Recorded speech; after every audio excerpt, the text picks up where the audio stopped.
bunch of applause. Alrighty. Hello, everyone. Welcome to Talks at Google. I'm Kevin Vlk, and today we're welcoming George Lopez. Thank you. Thank you, everybody. Muchísimas gracias. Thank you. Gracias. I don't know what that means. It's like, oh my God, I'm so happy to be here. And I want to thank our HOLA Hispanic Googler Network for also helping us put this on today. So, Yeah. especially Wani, thank you. And George, you can currently see him on his tour, which is the Black and Brown Comedy Get Down Tour. And you're touring with some amazing people: Cedric the Entertainer, Mike Epps, D.L. Hughley, Eddie Griffin. Anyone else I miss? Charlie Murphy. Charlie Murphy. D.L. Hughley. Charlie Murphy. Let's see. Mike Epps, Cedric, D.L. Hughley, Eddie Griffin, Charlie, and myself. And then it's called the Black Brown Comedy Get Down. And then they said, well, you're the only brown in the Get Down. And I said, yeah, but when you hire one brown, they do the work of 5 people. So I'm the only brown they need. And I organized it all myself. They said, hey, I think George Lopez put the stage together too, Mike Epps. So I think he put the stage. That's amazing. So you grew up in Mission Hills, just outside L.A., right? Yes. Raised by your grandmother, and I read that you wanted to do comedy since you were about 11 years old. So what sparked that for you? Did you grow up in a comedic household, or were you just the goofball? You know what? There was humor in the house, but from a negative point. You know, I think sometimes the negative is like, you know, in the tour right now, if you see a kid now, you have to congratulate him on everything that they do, like waking up. Hey, hi, Ryan. You woke up. Hi. I was at Coffee Bean. This is the truth. This is where the thing came from. So I was at Coffee Bean, and the father says, can you go get me some sugar in the raw? And the kid walks across Coffee Bean, and the dad's compliment, you're walking great. You're walking great. You're walking great. I'm like, what the? So then, you know, with me and my, you know, negative, positive, the joke I say is, our parents only congratulated us when we did something bad. Like if you crashed the car, your whole family was out front going, beautiful. Congratulations. Look what you did. I don't know how you did it, but you scratched both sides of the car. And I'm so proud. I'm prouder that I co-signed.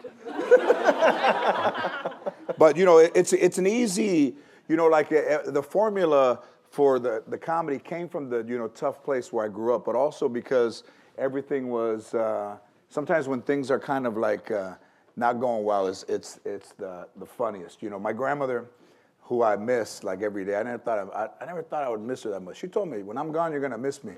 You know, but you know what? She was right. The one time, you know, she had cancer, so I was taking her to radiation, you know,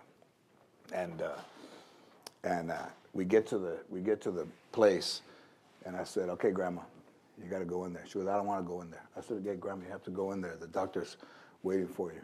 And she goes, I'm not going to go in. I said, Grandma, you have to go get radiation. And she said, maybe I don't want to be radiated. So I thought all that was funny. Like me and her used to have a great time. So, you know, not until like, I think when my show started that, Time Magazine, they wrote an article about me, and then the guy in the article said, I think George Lopez should thank his grandmother for his success, because it seems to all come from her. And it's true. It's true. Everything came from her. That's amazing. So I kind of want to talk about kind of your rise, you know, into comedy, because stand-up comedy was huge in like the 70s and the 80s with like Pryor, Cosby, Seinfeld, you know, kind of, and then kind of in the late 80s, 90s, it started to kind of just sink, and then the 90s, mid-90s, it really hit low, but that's kind of when you were going through it. So what kind of kept you through and kind of finding your voice and saying that I could actually do this? You know, it's, you know, I was one of those, first of all, I was afraid of everything growing up. afraid. So I would quit if it got scary to me, or if it got tough, I would stop, you know. And when I was playing baseball, I loved baseball. I still do. But when I was playing, I got kicked off the team for not being as disciplined as somebody else. And then the coach said to me, "You know your problem? When it gets tough, you quit." And it wasn't until like 3 years out of high school that I realized that he was right. Like he had nailed it. So I went back to the school one day, and I waited till after baseball practice, and I walked up to him and I apologized for the way that I had treated him, and that he had taught me an incredible lesson of when things get tough, things get better, and that everything that I wanted to quit, I didn't after that, and everything changed. And then I met Arsenio Hall in February of 1989. His show had just started, and that was a night that I wasn't going to go. It was a Wednesday, and I said, "Nah, I'm not going to go." And then I ended up convincing myself to go, and then I met him, and it really did change the direction of my life, because not only did I get an opportunity to be on TV on an incredible show, but I also made a friend that we're still very close, you know. And we just went to a basketball game, and we talk all the time. And I met somebody that kind of understands what I was going through, and it's a valuable friendship. So your first time on stage, was it good, or was it just, what did you bomb? Man. So the first time I go on stage, I'm scared to death, and I have my friend Ernie with me. You know, I did the show. The guy Ernie, there's a real Ernie, and we went to. It was in Westwood, and we bought. I was 18. I was still in high school, and we paid a wino to go into the liquor store and buy us a bottle of wine. And then he gave us a little bottle, and we're like, "They have bigger bottles?" He bought himself a bigger bottle and gave us the little one. We didn't give him money to buy his wine, but he used our money to buy. So I took a little bit of a drink to kind of soothe the nerves. Didn't work, but it is frightening. You know, anything new, any job, any place you move, any school, education, people that you meet. It's all your initial reaction is fear. You know, you're a little bit nervous, you're a little bit afraid. But then when you get past that and convince yourself that you're in the right place, you really are in the right place. So what got you back up on the stage? The first time was scary and nerve-wracking and stuff. Was it just, hey, I can't quit?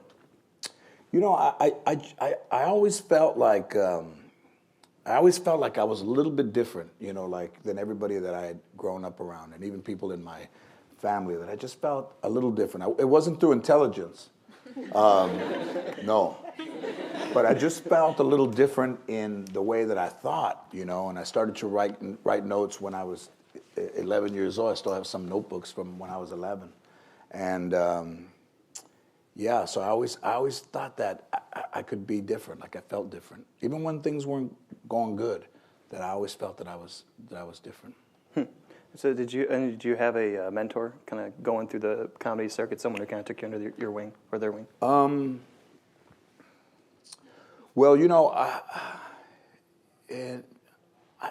don't think I did. You know, one of the things that I think I'm proudest of is that, you know, Freddie Prinze Sr. from Chico and the Man was really the first person that I saw that I said, you know, I think I could do this. You know, I think he had an album, and he was, you know, he was Puerto Rican and Hungarian, and he was playing Mexican.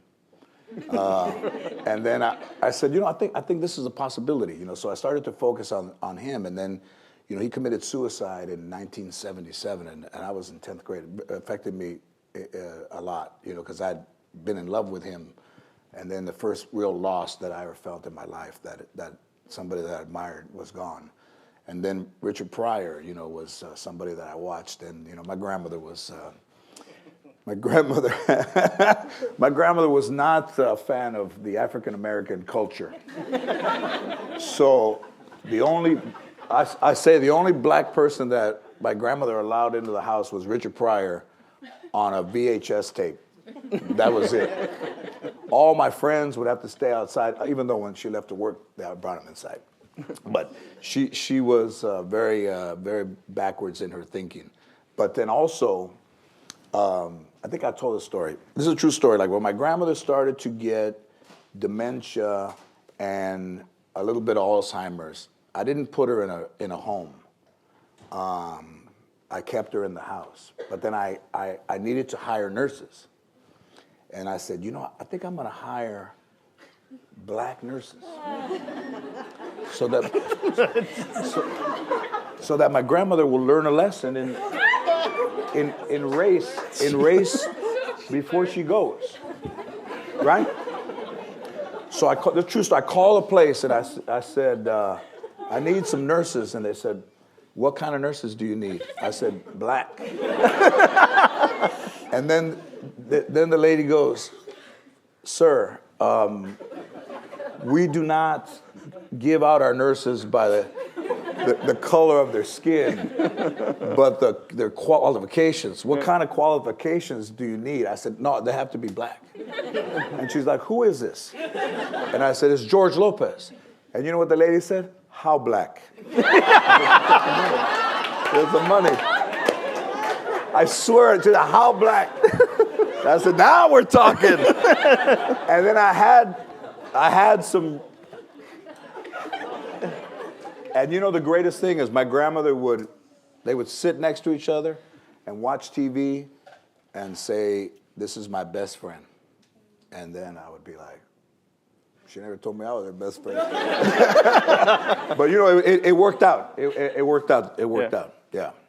So, and then it was years, and she wouldn't go.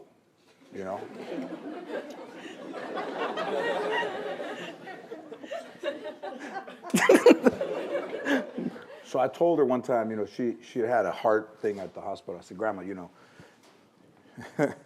can go. You can. She went like this. She said, I'm not going anywhere. So every comedian kind of has, two stories from kind of like their tours. It's kind of like their biggest bomb and also just their weirdest, funniest story from being on tour. So do you have one of those kind of when you were kind of rising up through the ranks?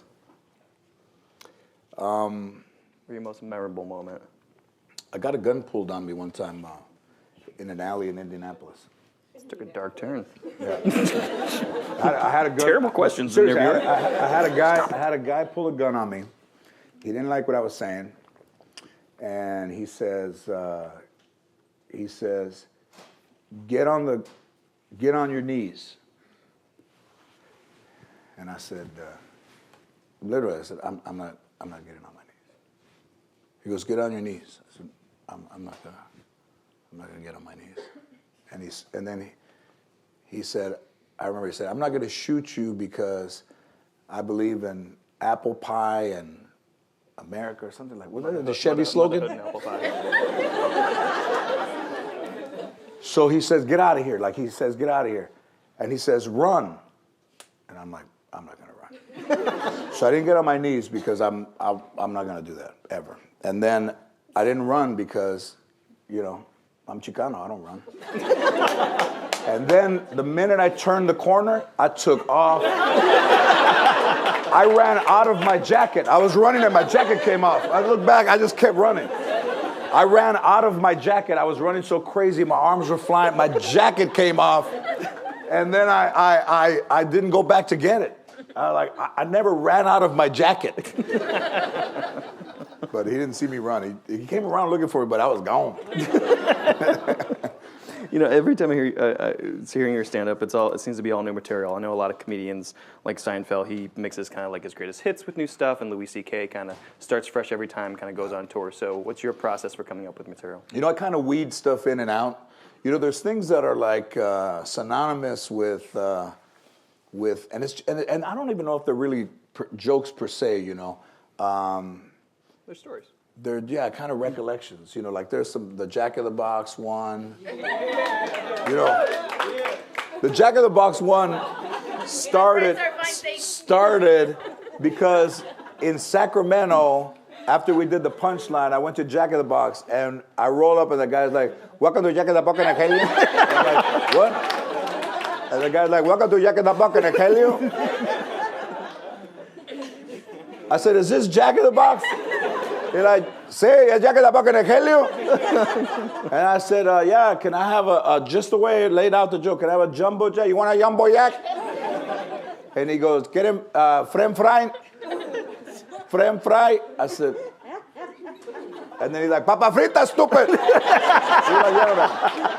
But he did say, he said Pepsi and a Sprite. He said Sprite, a Sprite. So then the next night I did it, and boom. One time I was outside of a club, and these Latinos were there. You know, they were trying to be like successful. You know, they're sitting there, and they're going, and you know, and I'm sitting right there. So they're going. Remember that time? And they're going. Remember that time we went over to that place? And they said, "Which place? You remember the place?" They go, "Member? You remember?" And they said, "I don't remember." "Yeah, you don't remember." And then it was all negative. "Remember your mom fell?" "Oh yeah, that yeah." It was all around the negative. "Remember your mom fell that time?" "Oh yeah, I remember." And I did that one, and then that one became huge as well. So all of the, I got a pain in my chest, I can breathe. That was one. I know, huh? Was all I know, huh? And then they do it all the time. Like I hear it all the time. So you know, I kind of had, you know, I thought our culture was funny enough to kind of. And it's funny because it's not, you know, people say, "Oh, it's making fun of it," but you know, Bill Cosby or Seinfeld or those guys, they all had a thing, and it's funny. But Bill Cosby, Chino, hey, the thing.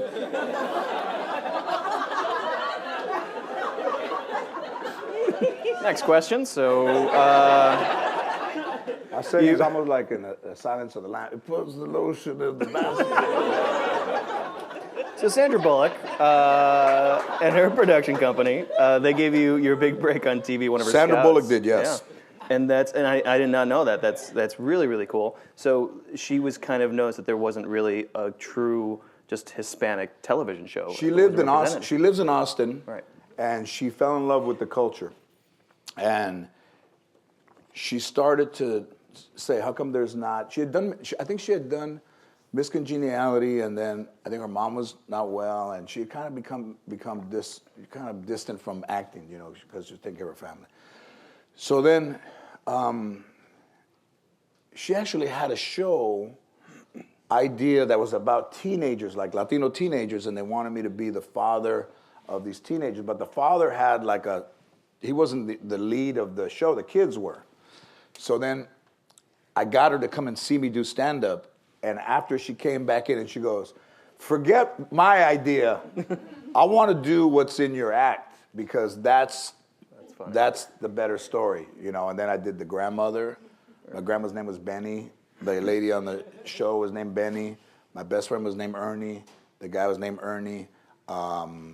I was married. My wife was named Ann. It was Angie. Max was my grandmother's dog's name. I named him Max. And Carmen was Cheech's daughter's name. I thought that would be a good one, Carmen.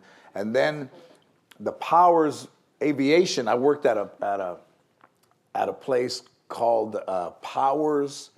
I shipped books, like back in, you know, how to play blackjack, how to read minds. You know those how-to books, like how to grow a garden? I shipped books. Like I shipped. Like I got the thing, I put the box in there. And the guy's name was Melvin Powers. And I remember one day he came and he had some guys who was taking a tour, and he goes, "Hey, George, how's everything?" And I said, "Great, Melvin." And then he looked at me like, "Did you just call me Melvin?" And I got fired that day for calling him Melvin instead of Mr. Powers in front of guests. So when I did my TV show, I named one of the guys Melvin Powers. one of the brothers that owned the place. So I used all kind of real life names and situations. Well, it ran for 6 seasons and was successful on ABC, but then it got canceled, and then it found a whole new life and was even more successful on syndication. So do you just think it was ahead of its time, or what attributes it to the success that it had afterwards? Well, I think that ABC moved it around a little bit, and then it struggled to find like a main spot. But people liked it when it was on, although it wasn't a big thing. But I thought the fact that people could see it at the same time and see back-to-back episodes, because we had 120 of them, that it became, and it hasn't been off the air since 2002, and it's my proudest. Professionally, I think it's the thing I'm proudest of, because I took some painful things in my life, and I put them in that show. And when I was a younger man, I'd gotten arrested, and I was in jail in Van Nuys, and I'm sitting kind of like this, and then somebody sits next to me, and they're wearing toenail polish, and I look down and I look up, it's a guy in an orange jumpsuit with toenail polish and blonde hair, big guy, sitting next to me. So the guard comes to the door and he goes, "Lopez," and I stand up and the dude stands up. And the guard goes, "No, Mrs. Lopez." That's great. So, and you know what? I put that in the show. That whole scene where I was in jail and the guy came and the thing, I put the whole thing in there, word for word. Word for word. "No, Mrs. Lopez." Great. And what I was really shocked by was that you were one of only actually 4 Hispanics to ever really lead a sitcom. It was Desi and I Love Lucy, Freddie, who you mentioned, Chico and the Man, Paul Rodriguez, and Pablo. But these were TV shows really aired decades apart. That they would start in Lucy in the 50s, Chico in the 70s, Pablo in the 80s, and then almost 20 years gap until your show in 2002. So why the long gaps, do you think? Well, no disrespect to Paul Rodriguez, but AKA Pablo only was on 3 weeks, and I was on 120. So Desi Arnaz was Cuban, and it was called I Love Lucy. Chico the Man was Freddie Prinze, and Chico was his name. George Lopez. So you're the first. The only Mexican so far. So that's impressive. So were there any TV shows that you watched when you grew up that influenced you to create your show, or was it all just kind of pulled from your stand-up? No, I think Taxi or Barney Miller or Roseanne and stuff like that. Was really influential.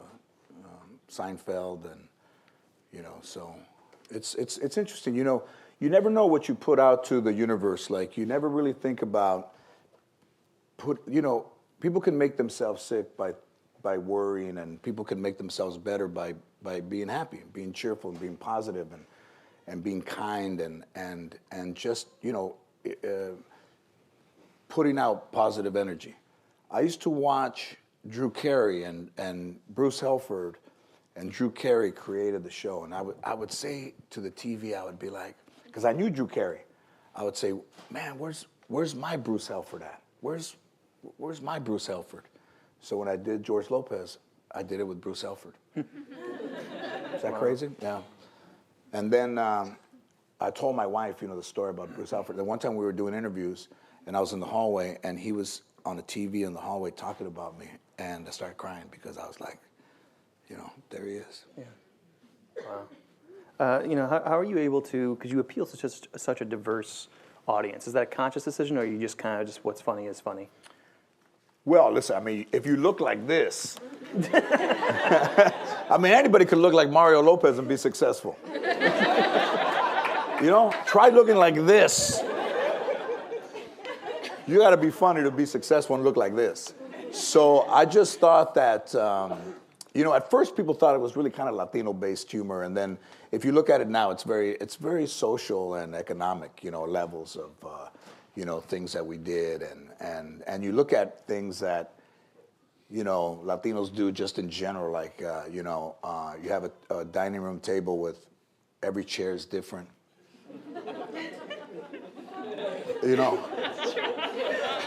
All the pots and pans are in the oven. You know what I mean? You're like, where are the pot? You look in the oven, everything's in the oven. Oh my God. I mean, there's so many things. If you guys want to start lining up for questions too, we're going The also too, my grandmother never put anything in a Ziploc bag, you know. So you would eat ice cream and it tasted like tamales because the tamales that were in there from Christmas the fragrance had gotten into the ice cream, and then you eat ice cream, you're like, it tastes like tamales. And then the whole thing, I really did make snow cones from scraping the ice from the freezer and putting 7-Up. You know what's crazy now too is kids are like engineers. You know what we did as an engineer? We try to fill the ice tray to make ice without spilling it before you got it to the refrigerator. That was our engineering. Making Kool-Aid with cellophane on top with toothpicks so that you got like a toothpick ice cube that tasted like chorizo from the thing. Or foil, I bring a plate back with foil, and the guy would be, my mom wants a foil back, and it was over the plate. Yeah, they fold it and put it in there. Oh my God, that's so funny. So you went from your sitcom over to Lopez Tonight, TBS. Yeah. And so what was the biggest difference for you going from, obviously other than the format, but going from a sitcom with multiple cameras to a? You know what the thing is. You never want to work in a place where you're stifled. Like every day you go and they tell you can't do something. The talk show lasted 2 years, but every day was you can't do this, you can't do that. Too many Latinos are watching. Not enough women are watching. Too many women are watching. Too many Latinos are watching. Too many black people are watching. Not enough black people are watching. And every day it was that. So even the last 2 years. Was amazing because they say they want you and then they bring you in and then they make you different, and I didn't want to be different. So that's what I love about stand-up is that nobody can say what you can say or not say. They either laugh or they don't laugh. I'll take that risk. And what was the biggest lesson you learned just from doing a sitcom and doing a talk show?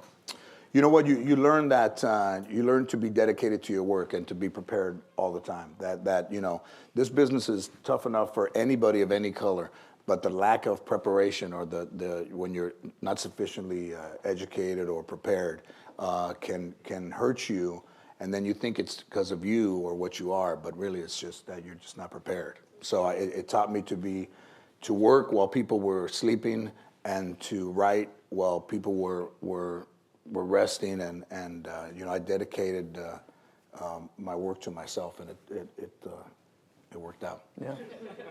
And then you transitioned to, well, not transitioned, but you've done a lot of movies too, with critical success with Real Women Have Curves, Bread and Roses, and now Spare Parts, that just came out in January. And that's based on a true story of 4 undocumented Mexican-American teenagers from Phoenix who team up for an underwater robot competition, national robotics competition. Yep. Marissa Tomei is in it. So I've seen a lot of comedians, you included, do some of their best work in drama. You're a very, very good dramatic actor. In your movies, Patton Oswalt did it in Young Adult, and a big fan, and Jim Carrey, Eternal Sunshine, Robin Williams, and Good Will Hunting, and What Dreams May Come. So what do you think it is about comedians just being really good dramatic actors? Because you're really good. I think that there's kind of a built-in when you take a couple of hits and you know what it's like to have pain, and that you tap into what is natural in kind of our lives, that things of people that have left or of things that you felt that you kind of carry, and it does help you become more dramatic an actor. But in that movie Spare Parts, which is a very important movie because of these kids doing something pretty much impossible, that 4 Latino kids from Arizona could create a robot for under $800, wire it and do the coding all themselves, and beat MIT and beat Stanford and Harvard and Cornell, and they beat everybody. And they only entered, this is the very Latino thing, they entered not to lose to high schools, but never thinking about winning. So they didn't say, we just don't want to lose to high schools. They never thought we could win. So, we have to change that thinking too, that you can win and you can beat, if you think you're the best, you can beat anybody who thinks they're as good as you are, if not better. Wow. All right, we'll take an audience question. Yes. Great. First of all, thanks for coming to Google, George. No, hey, listen, thank you, Google. ¿Sabes qué? Listen. I'm deeply touched. You know, Meng, my friend, has been very kind to me. He's my brother right there. So, Meng. you know, Meng. I met Meng at MIT with the Dalai Lama. Meng is. How long have you known His Holiness? Many years. So I, a practicing Buddhist. I'm trying. But you know what a trip is? That my grandmother would see him around San Fernando and tease them, and then they were always around me. So I said there has to be a reason why they're always around me. So I met Meng through that. Yes, sir.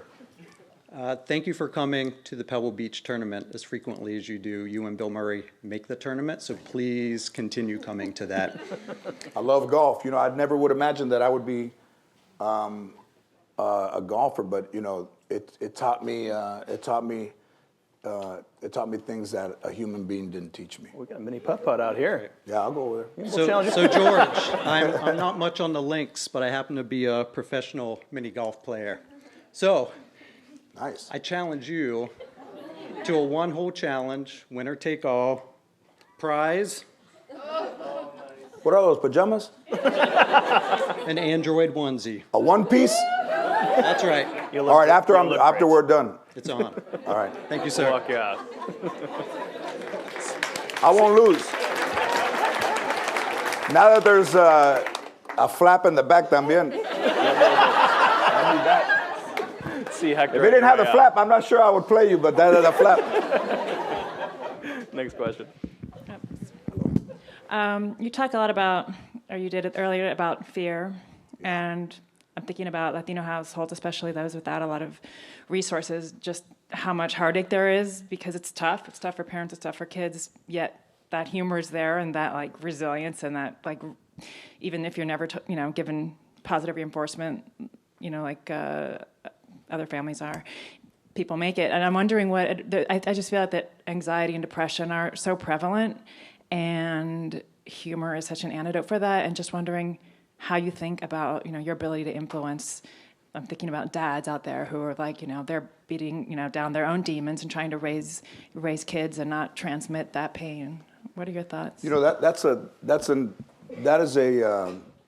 That is a great question, because I didn't have a father, and I never met my father, and my mother was not well mentally, and I took a lot of abuse as a kid, and my grandparents were disconnected, and never encouraging to me,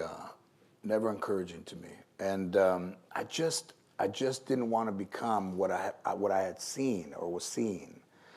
And it's very difficult even now, but that is definitely right. There is a responsibility that fathers and family has to at least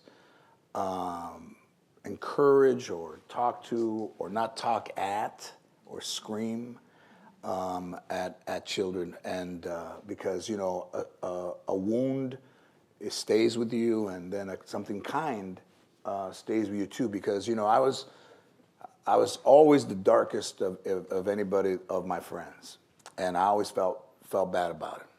And all Mexicans have a lemon tree in the backyard.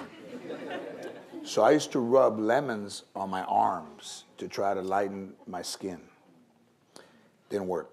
But then the one of the first compliments that I ever really remember getting was I was at a department store, and an African-American woman said to me, "You have a beautiful skin, beautiful color skin."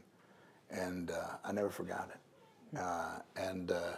It meant a lot. So, even little encouraging things mean a lot to kids and to people, and that's what I think we should pass on, is that, critical is too critical, and somewhere in between. Where you can't coddle everybody, but also you can't give them everything either. So, Thanks. Thank you. Was that a good answer? Was that a long? Hi, thank you for joining us. I had a question on Hollywood and globalization, and you were mentioning, these audiences. What do you see in the next 20 years for entertainment globally? Well, what I would like to see, which I think is we're suffering a little bit from, is, when movies are made, they're made for a particular audience.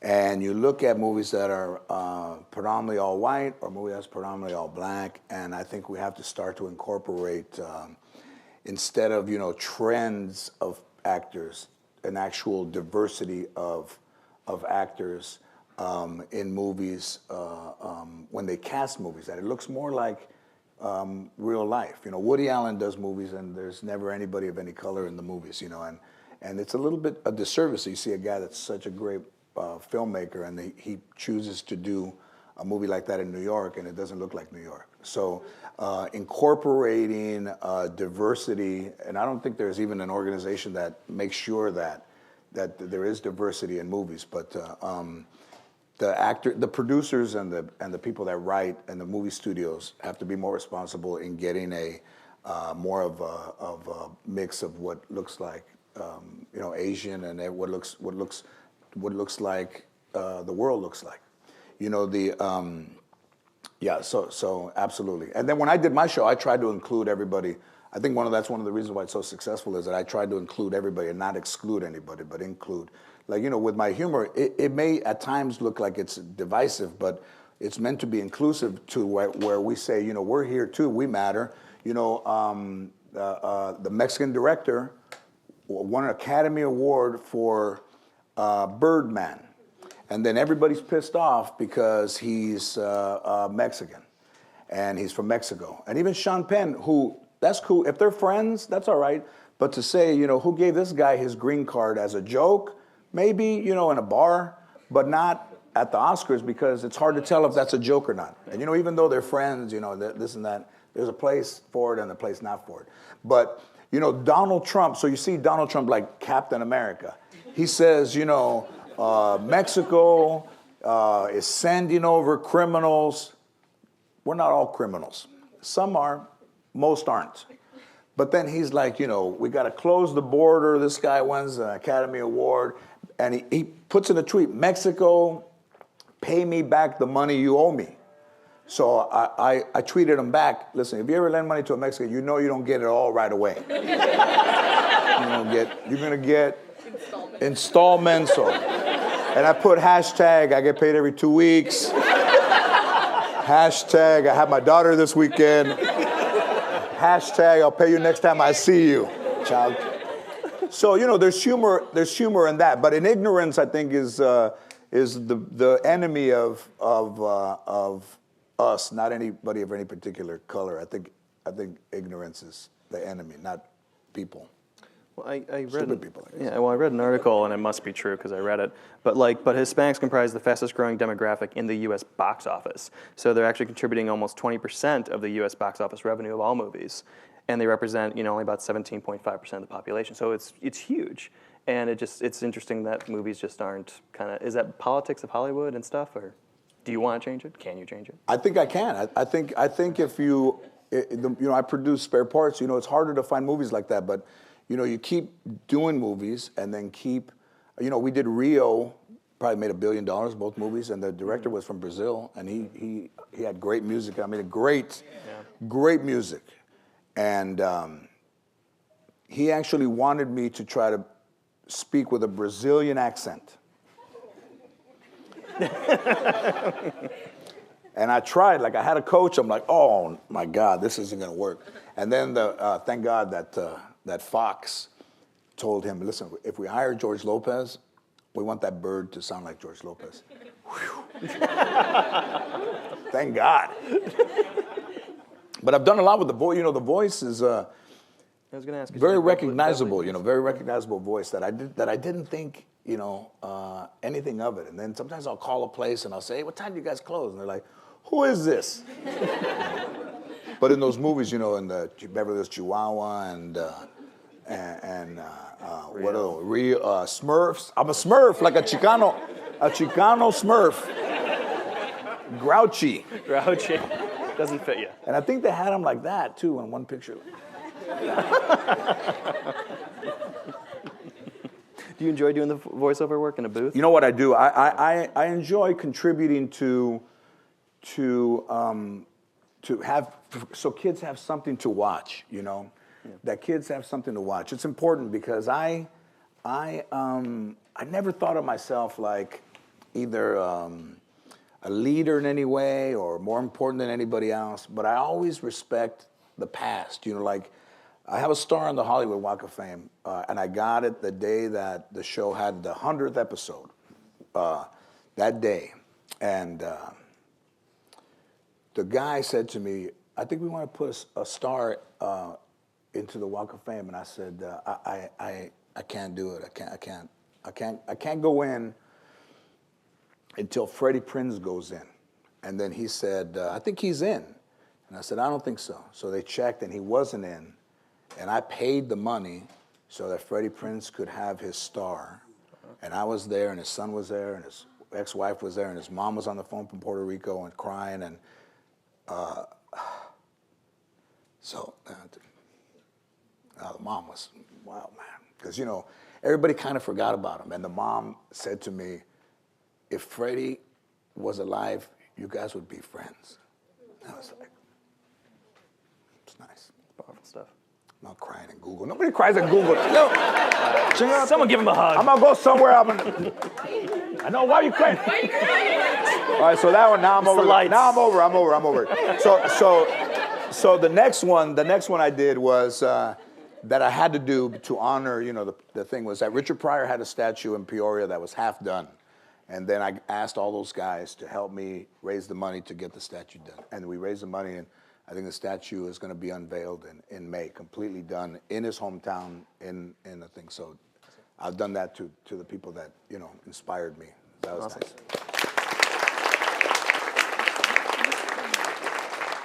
nice. Órale, George, what's going on, man? What's happening? First of all, I want to say thanks for coming through to Google. Seriously, it's been amazing. Like, if there was like a heat map of like where the raza's at, it'd be like really red in this area right now. So it's like, you know. So, and I think it's due to you and your presence. And so, seriously, I've been a fan like for the longest time since you were in radio and just since a long time. So I wanted to say, you know, I see you sort of as like a, you know, the movie Spare Parts. I thought that was like a modern day Stand and Deliver. You know, like that story was resonating again for like the audiences that were growing up now. So, you know, like, how do I reach these kids? You know what I mean? Yeah. Like, and I wanted to say, like, what do you think about TV now? Like, if you look, I mean, we have Cristela, Blackish, Fresh Off the Boat. You know, TV's becoming a little more colored, like a little more, and I like it. But I wanted to see what your take is on. Because, those are all ABC shows too, by the way. Yeah. So I think ABC leads the way in diversity on TV. You know, culture. You know, when I was on TV, Damon Wayans had a show at ABC. Wanda Sykes was at Fox. Bernie Mac, God rest him, was over there at Fox as well. And there was much more diversity in TV 10 years ago than there is now. And that's the saddest part, is that as we, you know, progress as a culture and get more intelligent, that we leave that impression that people don't matter. They do matter. You know, all those, you know, everybody's like everybody else. You know, you were human. But if you watch TV and kids see that, they need to see people that look like them. They need to see people who sound like them. And they need to see people that, you know, that make them feel good about who they are. You know, I got a message from a Chicano kid at, I think UC Irvine, that the professor told him that Chicano was a derogatory term for a Mexican. And I said, no, that's not true. And he says, well, he thinks it. I tell you what, I'm gonna name my next tour, and I'm gonna put Chicano on the title for your professor. And I started thinking, wow, what? So somebody said tall, dark, and handsome. And I said, wait a minute. So my tour in the HBO special, the 15,000 seat one, was called Tall, Dark, and Chicano. So I did it, and I sent the teacher DVD of the. And so, I get another chance, is that? yeah, sure, you're up here. Come on. That's my No, yeah. There was like I guess part of it to let you know is that I feel like you've obviously been like an innovator and like a person that's been able to cross a lot of boundaries, a lot of borders within like television and entertainment and stuff. How do you see your role developing now as you become wiser and more as a bigger figure in Hollywood? How do you see your role of bringing up the young raza? You know what? It's interesting that you say that because we talked about it at lunch. I'm gonna produce a television show, stand-ups, and we're gonna try to find the next stand-ups, the next generation of stand-ups, male and female, and gay and straight and creative. However, we got to find them. I'm gonna do a show and host it and produce it and find them, and not necessarily Latino. I'm gonna do it for everybody, but yeah, because that's important. That I mean, it would be a disservice for me to do all this and then leave leave no influence behind, other than people watching me. They don't want to watch me no more. Well, it's a great time to do it because comedy clubs and comedians and stand-up is at a peak right now. Yeah. It seems just all these comedians. And the thing with like Carnival Cruise Lines, they came to me I think 3 years ago and they said, "Can we use your name on all the cruise ships?" So all the cruise ships have my name and my picture on the stage. So they're all that was a big thing for me. That kind of like the brand would cross over into something like like Carnival, George Lopez. It's nice. That's interesting because I also read that you turned down a role in the 1995 movie Desperado with Antonio Banderas. You didn't like how it promoted negative images of Latinos. So do you do that a lot where you're just like, no, I can't be involved with this, and it's not my brand?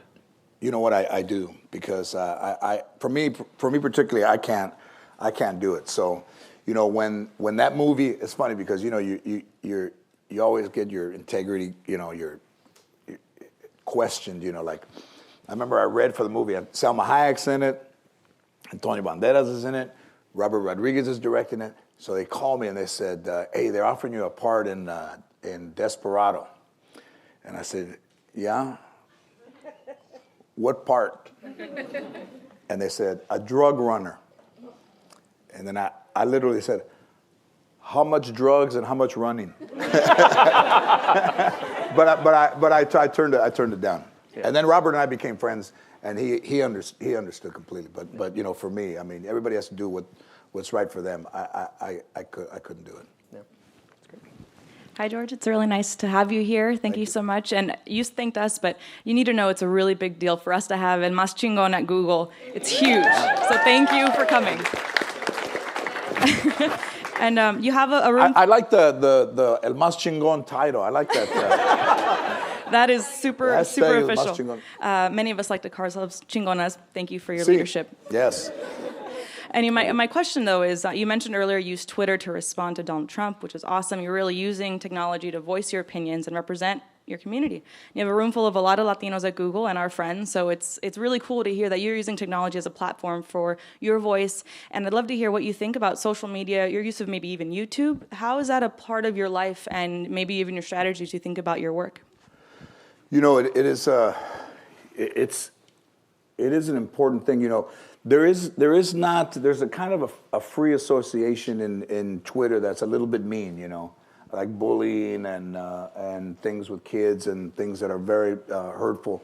So I'd actually like to see a little social media take a little bit more responsibility for filtering and sending things that aren't appropriate to a place that you can suspend an account or do something, because that seems to be something that, because of the value that we put on things instead of people, that people are made to feel inferior because they don't have what someone else has. But really, it's not about what they have; it's about what's inside.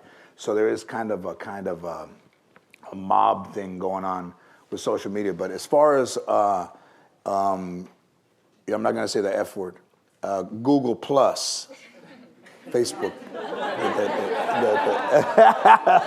I said, don't say the F word.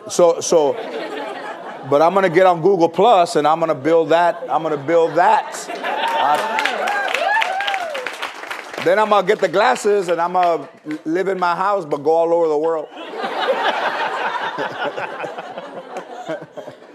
And what about YouTube as a platform for content? Absolutely. You know, if a filmmaker or somebody who is creative or a blog writers, you don't have to necessarily get a book deal to become a successful writer or blogger. So YouTube, yes. You know, now with computers, you can generate things, animation, you can do all those things. So YouTube is viable for that, for somebody to leave work, you know, little movies and little things behind. So absolutely, you know, you can't say that, there's not an opportunity when there's an opportunity at your fingertips every day. So yes, incredibly, and you can kind of watch a person's, you know, like when someone used to say, you know, who do you like? And then you'd have to either go watch somebody or audit a class or something. But now, if somebody wanted to be an actor or learn how to play guitar or learn how to do this, it's all at your fingertips. So there's no excuse to say, well, I don't know how to do that, or I can't, you know, get there and do that. You can go all over the world. No, there's no excuses. I always try to find an excuse, but there's no excuse. The last thing I'll say is I wanted to thank you. Last time I saw you live was you were speaking at the Congressional Hispanic Caucus event about what it means to be, you know, part of a community that is advancing itself through education, through hard work. So I want to thank you for your involvement in that space. And I love that you made a joke about the Secretary of Labor being Latina. And actually I think you said something like she isn't trying to promote finding workers at Home Depot, but really good hard work. And thank you to them for their efforts. So thank you. Really appreciate you being here. You know, a great joke that I told. I was at the White House with the Obama and everybody, Sonia Sotomayor, you know, the first woman Latina Supreme Court, you know. So she's there, right? So the president's over here and she's over there, and I say to the president, I say, you got a Latina Supreme Court justice, and then I said, in front of the president, I said, good luck getting her to zip her robe all the way up, right? Because, you know, Latinas like to throw a little, you know. And the president goes, hey. And I look over, she's wearing a low cut. I said, look. And she's like, oh my God. But I said, come on. It's what it was. Like, even he was like, hey. And I said, look. And she had a low cut, you know. She's fun. She's a very nice lady and incredibly intelligent, and, you know, yeah. I was involved in those campaigns, 2008 and 12, yeah. Well, you talked about, or back in 2010, you said you may want to run as mayor for LA in about 8 years. So So 2015, 3 years away. Is that still something you want to look at? Yeah. Hey, look at that. I do. I want to be mayor of Los Angeles, but I want to be mayor because there's already big businesses there already. So, you know, we just need to take care of the schools and the streets and then just, you know, have a little bit more pride. The mayor, you know, no offense to him, but, you know, he's a little bit vacant, and we're usually used to having a mayor that's a little bit more present. So I would run on the campaign that I would be there when you needed me. And then we did a hashtag best mayor with the best hair. So that was the hashtag. We'll get the buttons. Yeah. El más chingón mayor. Can you talk a little bit about your George Lopez Foundation? Yeah, you know, I was born with kidney disease, and I didn't realize it until it was way advanced. You know, kidney disease is a kind of a slow thing, and it shows up as fatigue. You know, a lot of people are fatigued, and they say, oh, you know, I'm so tired, and you think it's because you're working hard. So when I got well, almost 10 years ago, that I decided that, and I remember telling my doctor, listen, I just want to go in, I just want to get this done. I don't want to become a poster boy for kidney disease. I just want to get well, and I just want to go back to work, you know. And then when I was laying in the hospital, after I'd had it done, maybe a day, I had it done on a Tuesday, Wednesday, Thursday morning when I got up, I was clearer than I'd ever been, and I was healthy for the first time, and at that moment, I decided that I could not turn my back on people who were sick, especially kids. So I have a foundation that raises money to send kids to camp who are on dialysis or waiting transplants or have had transplants, so that they get to be like like kids, you know, and go out and fish and play basketball and be around kids that are just like them. So I do that a couple times a year. And then also just to raise awareness for kidney disease, but also for just health overall, because, you know, the thing that I was a victim of was that as a culture, we don't necessarily go to the doctor because my grandmother, as my grandmother would say so perfectly, hey, grandma, you should go to the doctor. No, porque they're going to find something wrong. And I actually heard somebody go to the doctor, find out that he was sick, and get mad at his wife and said, you made me go to the doctor, and now I'm sick. I wasn't sick yesterday, and now I got to keep going back. That's why I didn't want to go, because if you go once, they're going to make you keep going back, and that's how they get you. You keep going back. So we do need to, you know, I mean, clearly here everybody eats well. You can even eat the flowers here. So you know, that thing of eating the right things and you know, already Latinos, we eat a lot of fruit. We just put chile on it. So we have to put half chile, low sodium, tarin. Well, thank you for everything you do with your foundation. Oh, it's an honor. Thank you. It's an honor. I can't believe it. George, I'd be so excited for you to run for mayor in LA. You have no idea. I think you have an army of people that will. I think I would win, right? Pick it. Oh, yeah.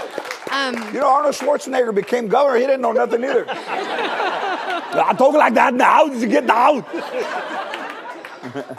You know, I mess with you know, because I don't mess around. Like if I go after somebody, I go after them. So Arnold Schwarzenegger, I went after him in an HBO special that he was for English only, and I said he don't even speak English. So you know, I said FTP to Arnold Schwarzenegger, and then I go to a boxing match, and who sits down right next to me? Arnold Schwarzenegger, and I'm like, I look at him, I go, this is gonna be uncomfortable. And then I said, you know, I make fun of you in my stomach. Yes, I know that. You're talking about the FTP. I know what that is. He was governor, and then they showed me on TV, and they cheered. They showed him, and they booed, and then I leaned into his camera, and I went like this. I love it. So, in case you're interested. So I grew up in Miami, which is predominantly Latino. And I've lived in places like Boston. What do you mean predominantly? It is. If you go to, I went to the Bonaventure, what's it called? Fontainebleau. Fontainebleau, yeah. And you go to the front desk, and they say, ¿Te puedo ayudar? And they don't even say, hi, welcome to the Fontainebleau. No, you're lost if you speak English there. Yeah. So I've lived in places like Boston, San Francisco, even LA, where I'm noticing over the last like 10, 15 years that it's just getting whitewashed. And so, you know, thinking about your future campaign, how would you think about, like, what's the thing that we can do as Latinos in places of power to keep Latinos in some of these urban centers? Or even, that's question one. Question two is like, what do you think we can do even just as citizens here to make that easier for Latinos to stay? Well, I think everybody has to vote. Everybody that's capable of voting, whatever color you are, needs to vote, especially Latinos, because we have to be the voice for the people that don't have a vote. So we have to be their voice. So to not vote is not only hurts them, and it hurts us, because you know the Republicans always vote. So they're relying on the fact that we're not going to vote. And that's how they're going to win, because they have high voter turnout. But we also need to remember that it is important, and that people, you know, lost their lives in order to vote. So that it's important because now, because of the diversity and the way the country's changing, you can change politics. You can change the way things look by just going to vote and being there.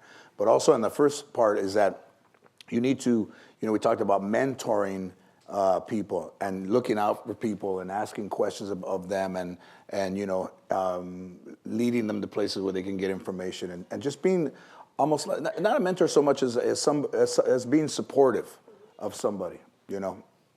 Yeah, it goes a long way too, because you know, when I was in elementary school, the first time I ever heard somebody say that you could be a success and you could be at whatever you wanted to be it was in the auditorium at San Fernando Elementary School, and it was a baseball player, and he was kind of a motivated. Nobody was really paying attention to it. I did, and I'd never heard anybody say it, and I've never forgotten that. I was probably 7, and I used that as my kind of my motto as I went through school, and realized that nobody in my family had graduated from high school. I was the first one, and then my daughter Mayan, I think, is going to be I named her Mayan because clearly. It's going to be the first one to go to college. So, yeah. And she's going to one that doesn't cost a lot. No.